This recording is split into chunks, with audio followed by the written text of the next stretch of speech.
It's 10 a.m. in the Eastern Time Zone, and we are here in Hall C at the David L. Lawrence Convention Center in Pittsburgh, Pennsylvania. You've got a nice shot there of the break table. And folks, greeting folks and, just having a good old welcome time. And we are here. Welcome to the SIGCSE Coffee Break Show. My name is Mark Sherriff. And I am Brianna Morrison. And we are here to talk about all the things going on here in Pittsburgh, including a dinosaur exhibit. Yes. Yeah. Yeah, 20 years ago, my son would have been all over that. They have dino rides, they have dino digging, they have take a picture with the head and the T-Rex. So it's Jurassic Quest, I think is what I saw the name was. Yes. So if you watch the plenary session, hi to everyone in virtual and online land. Thank you so much for joining us. If you watch the plenary session, which was fantastic, we'll talk about that in a second. Jeff made a just kind of offhand comment about dinosaurs. So sure enough, the way it's working here. Oh, I've got a little echo right here. Hang on. Let me make sure I'm not getting reverb from the thing, making sure that the stream is actually working. Okay. So the exhibit hall is a long way from everything else here. It is. We have to walk past, as someone said to me walking over here, it's almost the span between two bridges. If you know how there are three bridges, and they're all identical, and so the distance that we walk is just about the span between two bridges.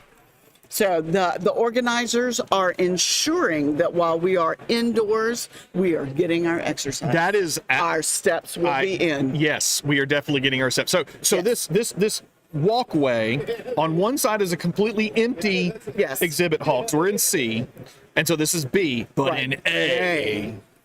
Yeah, I was trying to upload pictures of the dinosaurs to the Zoom meeting, and I was blocked. So I'll just make sure for the afternoon session, if you are interested, come back at 3 o'clock for the coffee break show at 3 o'clock, and we will show you pictures. Take some pictures of the dinosaurs. My 10-year-old is very insistent that I get a picture of me on a dinosaur. Oh, they do have dinosaur rides. I know. Yeah, it's $24.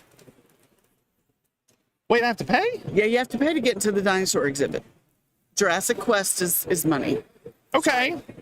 That's not, It's not outrageous. So, I mean, when we were in Toronto, we had the Toronto Comic-Con. Right. I definitely paid to go to Comic-Con. Right. So, okay. All right. I'm just letting you know. For those who are interested, it's $24. Okay. Wow.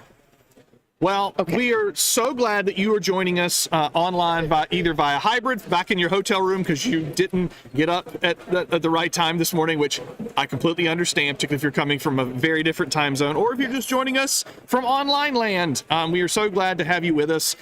We are going to be broadcasting during the breaks at 10 a.m. and 3 o'clock p.m. on Thursday, on Friday, and just at 10 a.m. on Saturday, obviously, because of the show ending. Yes. But this morning we're going to talk about Pittsburgh. This afternoon, dinosaurs. I've already told you that one. Friday morning, Manuel Perez Quinones and Alvaro Monhi will be here to talk with the keynote speaker from today, a Hispanic in computing. And so we're gonna talk to her about her journey in computing, how she got here, and they've assured me they're going to allow me to stay on the show this time because they're going to keep at least 50% in English. That's good. So I get to Since stay. It is your show, but it's nice that it might be bilingual. It is going to be bilingual. They're gonna drop that on me. I'm sure they will. Friday afternoon, Adrian Decker, the former SIGCSE board chair who is in charge of the SIGCSE board elections, will be joining us to talk about SIGCSE board elections and how the process works and making sure that you get a chance to know how voting works and to get to know the candidates. And then Saturday, we will learn all about St. Louis, Missouri and the big arch thing that we get to go see next year. But this is Pittsburgh. And we're excited to talk about Pittsburgh. Yes. So for those of you that are joining online, remember the ways that you're going to be joining virtually, that there are going to be some online only sessions that are, for instance, there's a paper session coming up. We'll look at that in the syllabus in just a second. You absolutely have access to all of the keynotes. So the plenary session this morning, at 12 o'clock. Let's just put up the syllabus. Let's get up the syllabus here. So looking at the syllabus for today, at 10:45, right after this show goes off, there is an online panel. So the panel will be hybrid. It will be a live panel. There's one room here that is set up for broadcasting the current panel. And then there's the online papers, which, as they noted this morning during the plenary session, that folks that are here can attend and watch. And so if you are an online presenter, you're going to have live people here too. So feel like you're part of it. So at noon, Ben Stevenson and Lena Battistelli, the conference chairs from Portland, are going to be doing the things I wish I knew before I attended my first SIGCSE, the first timers lunch. I'm really, really happy for them to do this. Yes. It is going to be great. Did you give them your notes? I did give them my notes. So, because Sarah and I... Sarah and you did it last year, yes. We did it. I think it's a very nice tradition that the former conference chairs, general chairs, can then give that talk to the newcomers to tell them what to look out for, because you, most of all, have the experience of having been a first-timer at some point and worked your way all the way up to conference chairs. So who knows who might be sitting in the audience today at the first-timers luncheon that, I know. Yeah. I know. In just a mere few years. Is going to be tricked into... we'll be... We'll agree. We'll agree to run the conference. Speaking of that, running ICER, that's something we might want to talk about this afternoon. I'm kind of interested to hear about what that's going to be like. Yes, we can talk about that this afternoon. And then at 1:45, special session, building AI-powered responsible workforce by integrating large language models into computer science. Wow, they really got all the words in that one, didn't they? Yeah, they did. They did a good job. They did a good job. I think we should charge authors by the word for their titles. Oh, my goodness. Well, we are so excited to be here in Pittsburgh. My drive up from Charlottesville was... Well, the drive was fine, and I had good company. Yes. Things are going to happen on the on the Pennsylvania Turnpike, but but my drive was lovely from Charlottesville. Good. Other than the last hour was rainy, and therefore it kind of slowed it down because that'll do that. Yeah, it does that. And also, I am not sure why the speed limit is 55 on the Pennsylvania Turnpike. Well, you know what? Maybe we should ask an expert. Yeah, maybe we should. Joining us from the esteemed. Hang on, we got to get the ordering right for the notes. So he's on that side. Sorry, I didn't tell everyone what the lower third. No, you did not. What the lower third was going to look like. Joining us from Carnegie Mellon University. Tell us who you are and all about yourself. Hi, I'm Brian Railing. I did my PhD at Georgia Tech, where I attended my first SIGCSE. It was in Atlanta. Okay. So it was another time that I just got to commute from my own bedroom. Right. But I did actually have to leave. Seems right. Fair enough. Fair enough. And now I'm 9 years at Carnegie Mellon, associate teaching professor, teaching systems courses and computer architecture. And this year, serving as co-local arrangements chair. Co-local arrangements chair. Yes, with Tom Cortina. Tom Cortina, who has done far more with SIGCSE than I have. Which means you can tell us all the great food places near here. No. Oh. No. I'm sorry, the committee did not give us a large quantity of money to go try out all the food places in advance. Yeah, so we can take that up at the business meeting tonight. At the business meeting, okay. Yeah. Okay. Well, all right, I have a question for you. Yes. How many bridges are in Pittsburgh?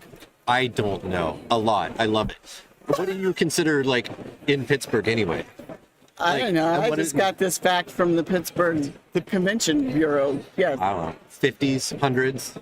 446 bridges. 446 more than Venice, Italy.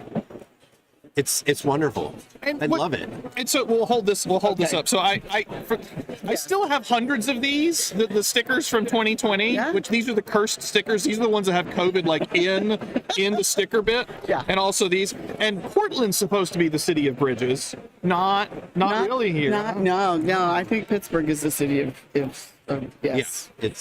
Yeah, no, I love it. It's one of the things I do love about Pittsburgh is bridges and tunnels, rivers and hills. So, I'm down with rivers and hills, and honestly, the the view that we have from the convention center out over the rivers. Plural? Yes. Is it rivers at that point? Well, Yeah, or is it I haven't seen the view from here. Where does one start and where does one stop? Yeah. weirdly enough, yeah, the two rivers merge just down that way a little bit Yeah. at Point State Park. Okay. Okay. And they, rather than talking about the Allegheny and the Monongahela, they now call it the Ohio. Oh. Okay. Cool. Very cool. We have an interloper walking by the booth. Yes. Yes, we're broadcasting. Yes. Okay. Audience. You Online. are. And online. So, do you know what July 19th is? Here in Pittsburgh. Here in Pittsburgh? Here in Pittsburgh. No. Here in Pittsburgh. Here in Pittsburgh, July 19th there's a celebration on that day. Is it? It is. There is. No, I don't. Oh, it's H Day. For Heinz ketchup? No. Oh. So, interesting story. Okay. Pittsburgh, you might notice, ends in an H, I did notice that. right? Because I can't so, spell. Correct. It is often one of the most misspelled cities in the United States, by the way. But what happened was they originally spelled it with an H, but then in a printing press error, left off the H. Okay. And in 1891, the United States Board on Geographic Names adopted the 13 general principles to be used in standardizing place names where they dropped the H from the name Pittsburgh. So it was just Pittsburgh with no H. Okay. But the Pittsburgh Gazette refused to adopt the board's decision, as did the Pittsburgh Stock Exchange and the University of Pittsburgh.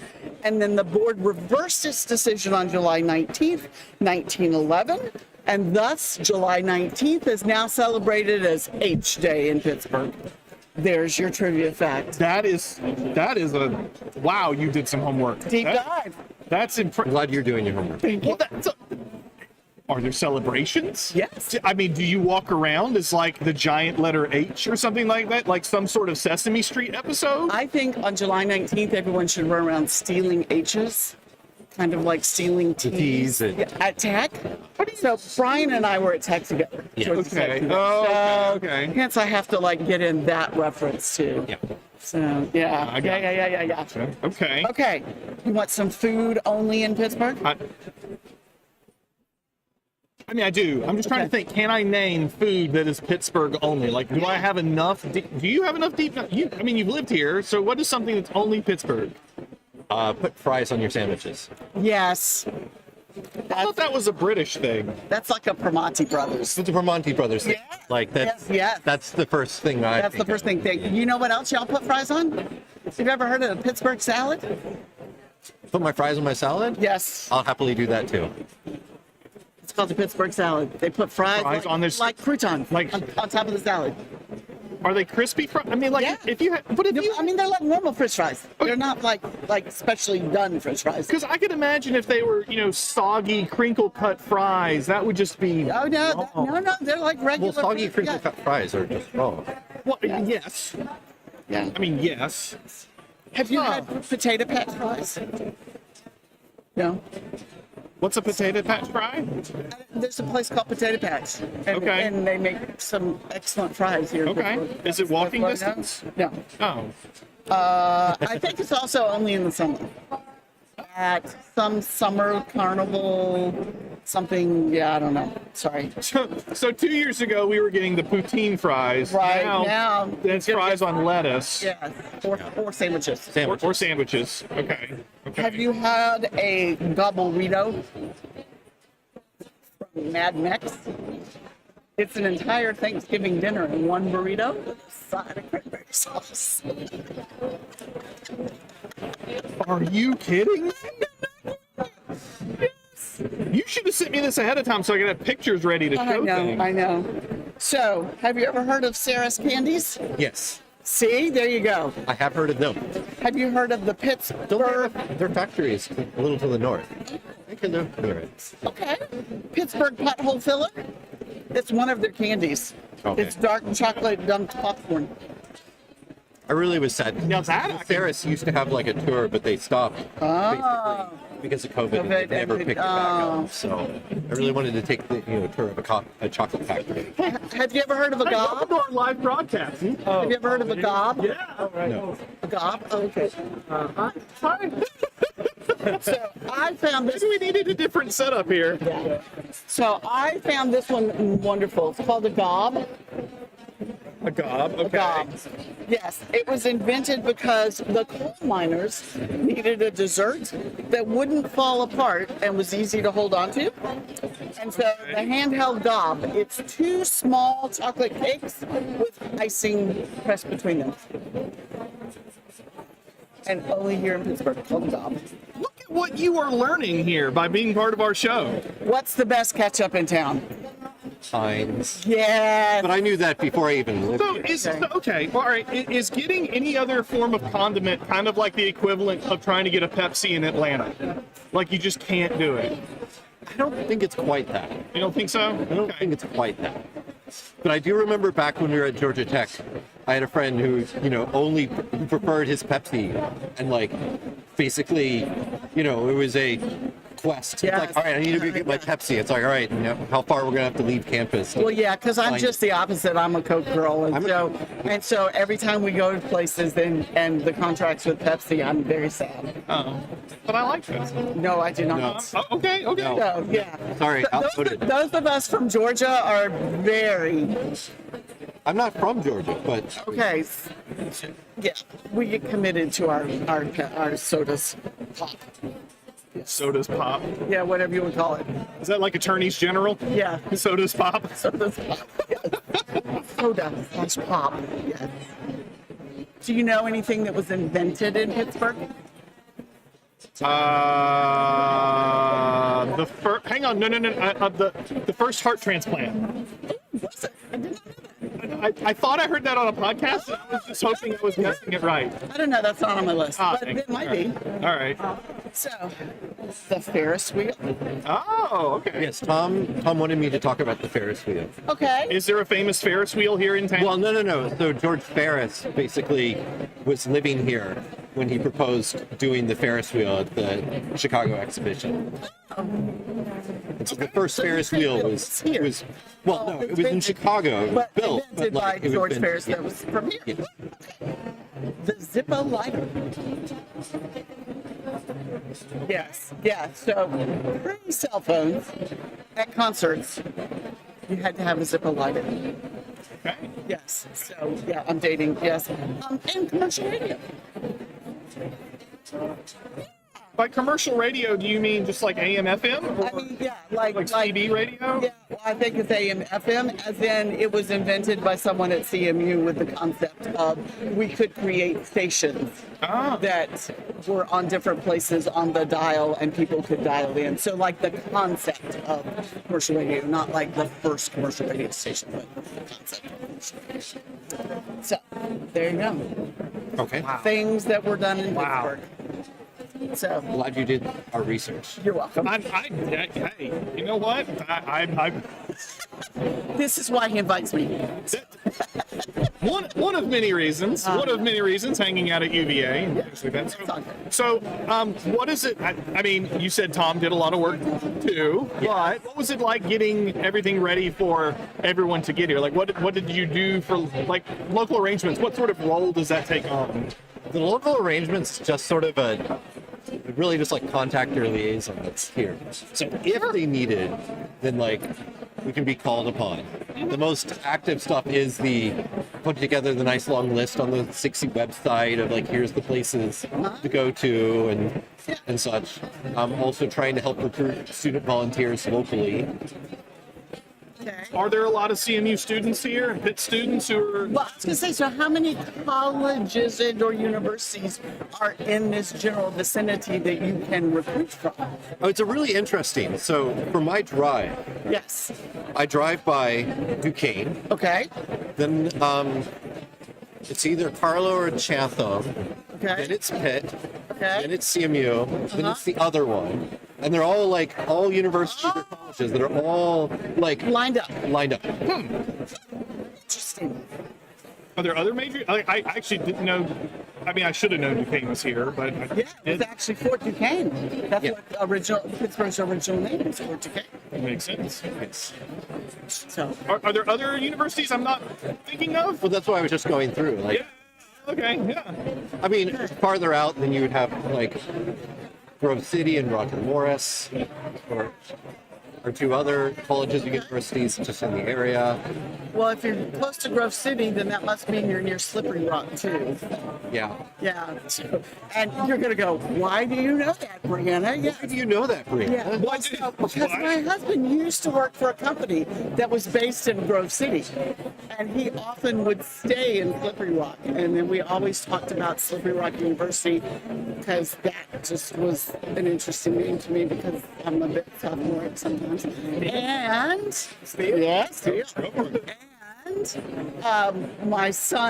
one of my son's really, really good friends, their parents went to Slippery Rock. So it like came full circle. So that's how I know about Slippery Rock. So if you were trying to convince someone to come to Pittsburgh, to live in Pittsburgh, to visit Pittsburgh, what would be the first thing you would tell them? Try to motivate them? Yeah. Yeah, you're selling them on the city. I try to sell them city on the experience. Like I hope you all, when you came in, like you went along 376, came across the Fort Pitt Bridge, where you go down through the tunnel, and then suddenly you open up to the city. Right then. By the way, how long did it take to build that tunnel? I have because no idea. it's a really long tunnel. I have no idea, but I'm just saying that to me is like the initial selling point of like visiting the city. I think that's Okay, it is. It is amazing as we did that. But so back to my original question: do we have any idea why the speed limit is 55 on that turnpike thing? Because like it sure is wide open, and like I could go much faster than 55 here. sure, Yeah. sure. Why not? Well, because the speed limit is 55. That's good of you. Thank you.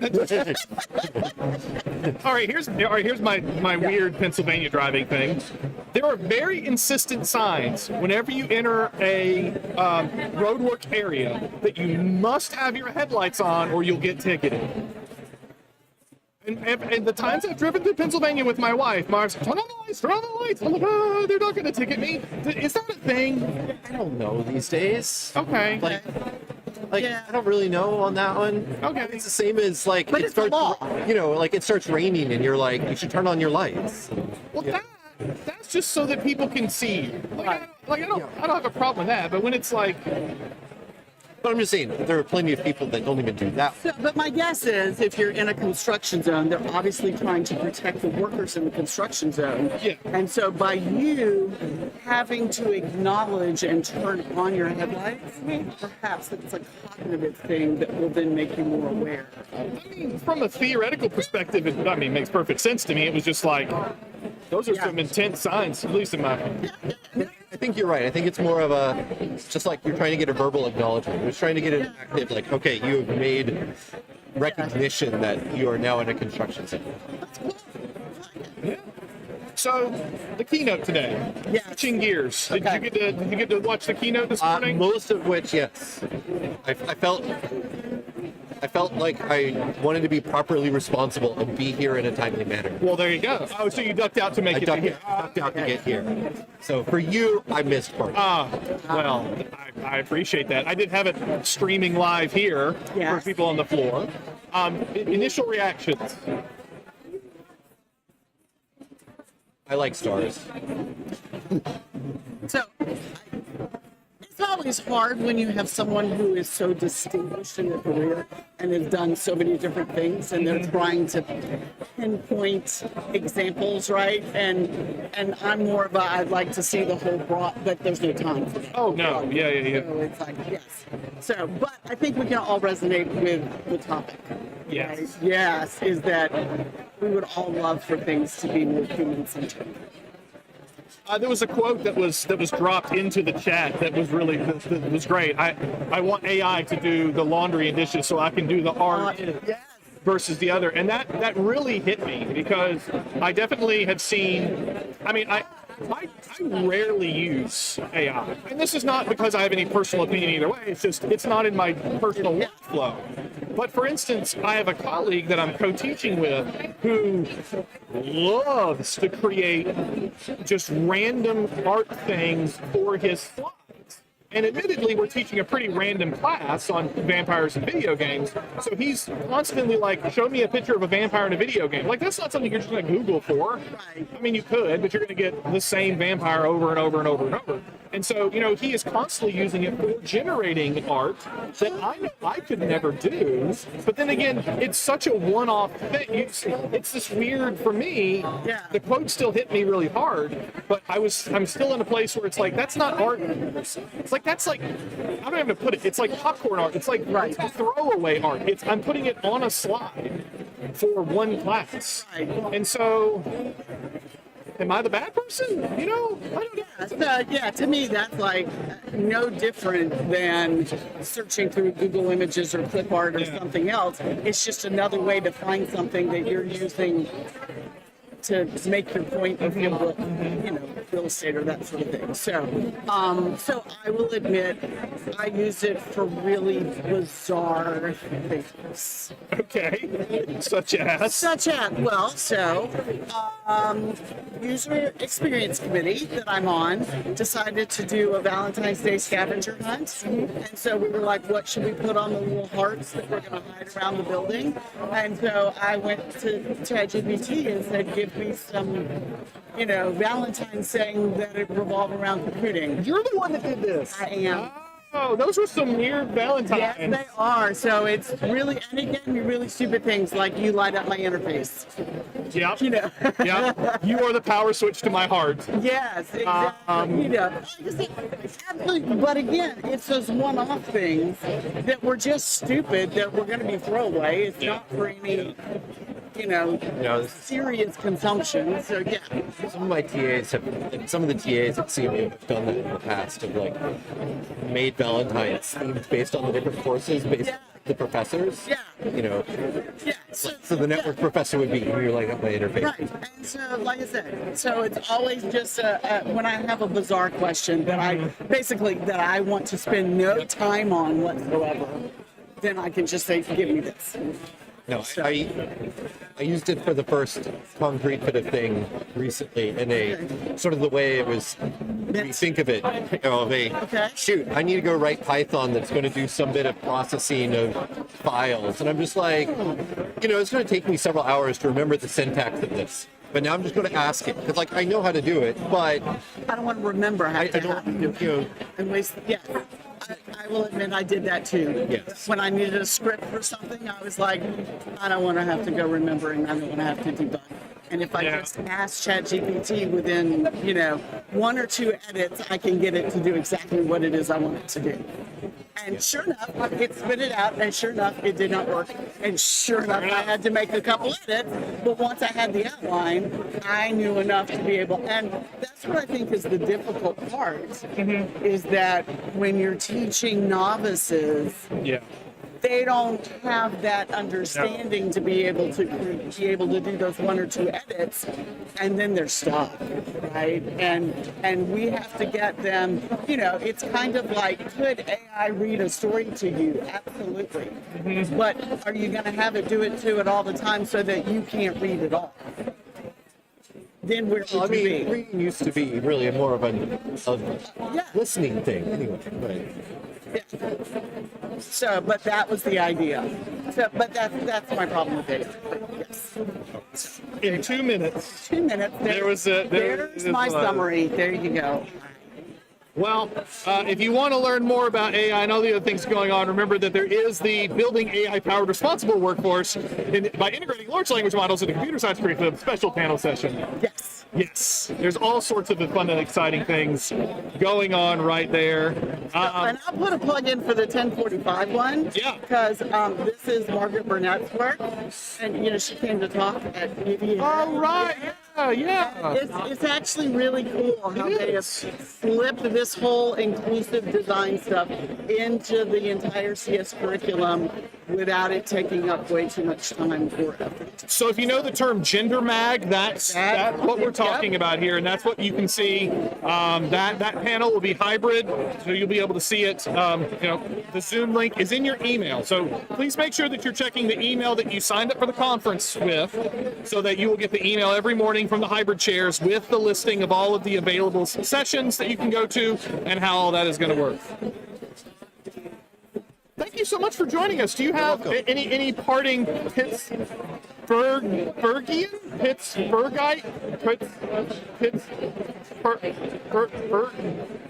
Bergmans? Yeah, what do you call yourselves? Yinzers.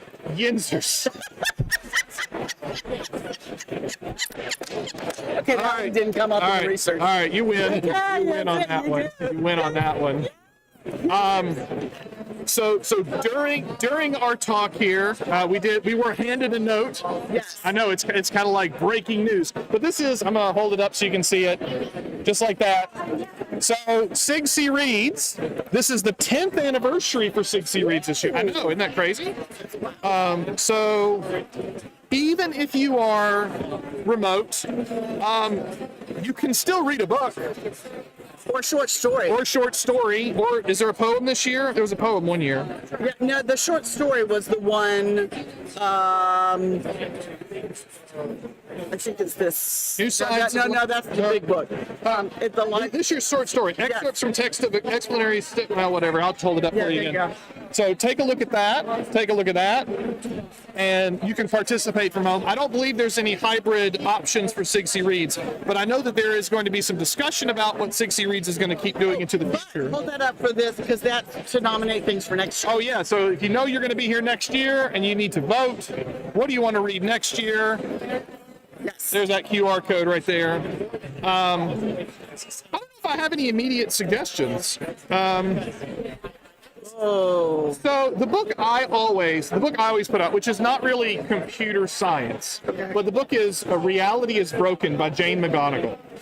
And so she's a researcher and also a game designer. And what she talks about in that book is, why do people get so intent on, farming cleft hoof hide in World of Warcraft, but don't necessarily want to do Excel spreadsheets at their job?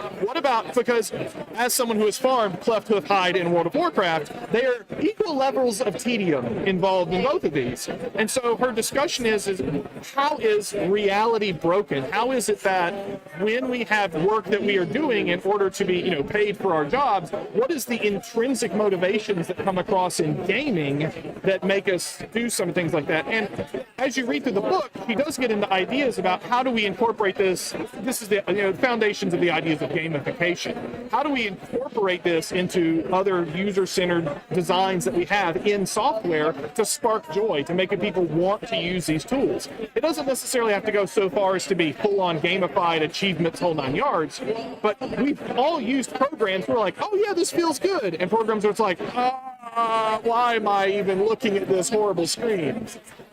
So that's my vote. Although I probably don't get to. I don't know if they're taking suggestions, but I certainly would put that one out there. So do you have a suggestion? Not at this point. Not at this point. That's fine. I have to say, most of my reading is just the basic science fiction and other stuff. Like, look, I have to read enough technical papers and everything else for work. I don't want to read for fun. I know. I still have. I'm a big Brandon Sanderson fan, and I have a lot of Brandon Sanderson that I need to read, which is definitely fantasy and up there. Are you finding a book for us? I am. I'm trying to Colleen Kerrigan. Cracking the Bro Code. Oh yes. Yeah. Yes. I'll nominate that. That's a good one to nominate. That is a good one to nominate. From MIT Press. MIT Press. All right. Well, we are coming up on 35. We're heading a little past our time. That is totally fine. Thank you again for joining us. Thank you. You'll be back here. I will be back here this afternoon. So we can talk dinosaurs. Yes.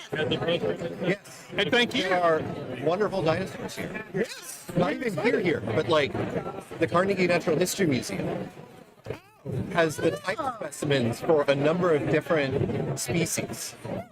Yeah. So the skeleton for like Tyrannosaurus Rex is here, I believe. So There you go. There you go. More Pittsburgh knowledge for you. There you go. Thank you so much for joining us. We will see you back here at 3 o'clock. You can start getting ready for your 10:45 session, whether you're going to go to the panel or going to go to the paper session. Go, hang out, participate. We are happy. We are excited. We are glad to have you here joining us virtually via YouTube streaming, I suppose, here at the show floor. We want you to feel like you are part of it because you are part of it, because the hybrid attendees, the virtual attendees, you are part of it. We wish you could be here to give you a hug. Virtual hugs to all of you at home. Take care. Be safe. We'll see you back here at 3 o'clock. Bye.